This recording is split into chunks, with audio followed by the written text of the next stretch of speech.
ஷியாம் பிரவீன் டைரக்ஷன்ல supreme star Sarathkumar, Iniya, Sija rose, George Marian, Sreekumar, Suresh Chandra Menon, Harish பரடிலாம் நடிச்சு இப்போ தேட்டர்ஸ்ல ரன் ஆயிட்டு இருக்க கிரைம் த்ரில்லர் தான் த ஸ்மைல் மேன். ஒரு சீரியல் கில்லர் கொலை பண்ணிட்டு டெட் பாடிஸோட வாயெல்லாம் ஸ்மைல் ஷேப்ல தச்சு வச்சு இதே பேட்டர்ன்ல தொடர்ந்து ஒரு சில கொலைகளை பண்றான்.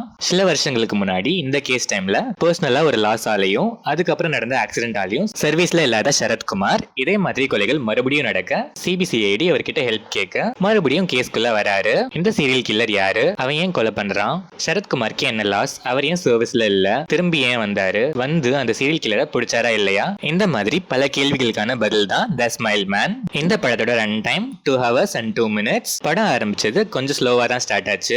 நிறைய சஸ்பென்சிவ் சீன்ஸோட ஸ்லோ அண்ட் ஸ்டெடியா பிக் ஆகி டுவர்ட்ஸ் இன்டர்வல் நல்லாவே கிரிப்பிங்கா போச்சு. சஸ்பென்ஸ் எலமெண்ட்ஸ்லாம் நல்லாவே மெயின்டைன் பண்ணி ஃபர்ஸ்ட் ஆஃப் ஓரளவுக்கு நீட்டாவே கொண்டு போயிட்டாங்க. ஆனா ஃபர்தரா அதை மூவ் பண்றதுல ரொம்பவே சொதப்பிருக்காங்க. ரிவீலிங் போர்ஷன்ஸ், சைக்கோ கில்லர் ஃபிளாஷ்பேக்னு எதுவுமே அவ்வளவு இம்ப்ரெசிவா இல்ல. எமோஷனலாவும் பெருசா கனெக்ட் ஆகல. ஸ்டோரியோட பேஸும் ஒரு சைக்கோ த்ரில்லருக்கான கிரிப்பே இல்லாம ரொம்பவே ஸ்லோவா தான் இருந்துச்சு. கிளைமேக்ஸ் கூட ஆர்டிபிஷியலா பிரெடிக்டபிளா தான் இருந்துச்சு. சுப்ரீம் ஸ்டார் சரத்குமாருக்கு இது 150th ஃபிலிம், நல்லாவே பெர்ஃபார்ம் பண்ணிருக்காரு. ஆனா ரோலா பார்த்தா ஒரு மாதிரி வீக்கான அல்சைமர் ஸ்டார்டிங் ஸ்டேஜ்ல இருக்க பேஷண்டா காமிச்சிருக்காங்க. அதுக்கான ரீசனுமே அவ்வளவு இம்ப்ரெசிவா இல்ல. அண்ட் யூசேஜ் ஒரு சில இடங்கள்ல ஓவர்டோஸ் ஆகி பொறுமையை சோதிக்கிற மாதிரி தான் இருந்துச்சு. Iniya short span of screen time தான், பெர்ஃபார்மன்ஸ்க்கு பெருசா ஸ்கோப் இல்ல. ஆனா கொடுத்த வேலையை கரெக்டா பண்ணிருக்காங்க. சிஜா ரோஸ், ஸ்ரீகுமார், சுரேஷ் சந்திர மேனன் அண்ட் அதர் ஆர்டிஸ்ட்லாம் டீசென்டா பெர்ஃபார்ம் பண்ணிருக்காங்க. டெக்னிக்கலா பார்த்தா சினிமாட்டோகிராஃபி, எடிட்டிங் எல்லாமே செம. பேக்ரவுண்ட் ஸ்கோர் படத்தோட பெரிய பிளஸ், படத்துக்கு ஆப்டா இருந்துச்சு.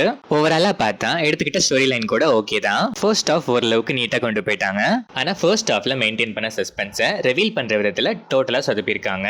செகண்ட் ஆஃப் ஸ்கிரீன் பிளேல கொஞ்சம் மெனக்கெடல் இருந்திருந்தா கண்டிப்பா ஒரு நல்ல சைக்கோ த்ரில்லராவே வந்திருப்பாரு இந்த ஸ்மைல் மேன். இப்போ ரொம்பவே ஆவரேஜான ஒரு டல் மேனா தான் வந்திருக்காரு. ஸ்டில் ரொம்ப சுமாரா இருந்தாலும் பரவாயில்ல, டைம் நிறைய இருக்கு. டைம் பாஸ்க்கு ஒன்ஸ் பாப்பன் இருக்க ஆடியன்ஸ் ஒன்ஸ் ட்ரை பண்ணி பார்க்கலாம்.